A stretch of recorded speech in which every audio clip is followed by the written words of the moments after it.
होई हे अजा तुमको केते वर्ष होला कि? आज कौन पाई बयस पचारुछु कि नातिया?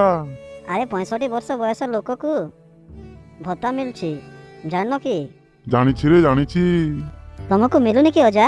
अरे कौन करिबु 5-7 थर होला सरपंच जीआरएस पाकू कागज देला परे भी मते भत्ता मिलुनी।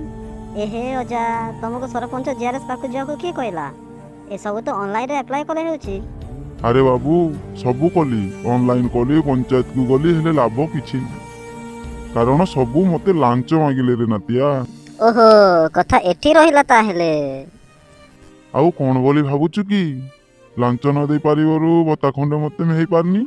सत कथा अजा आजिकाली लांच न देले किछि हे पारुनी सेथिपाई तो आज आम ओडिशा उन्नति करि पारुनी।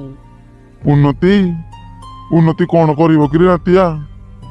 उन्नतिर कथा कही कही 25 वर्ष पूरी गला गरीब को खाली शोषण कर चली रे नातिया। एठी योजना उपर योजना योजना उपर योजना चली गरीब को केबे सुविधा मिली कि? ठीक कथा अजा सेथिपाई परे भोकर भोगल सारिछि ओडिशा। हो अजा मु आसुछि आउ केबे कथा हवा।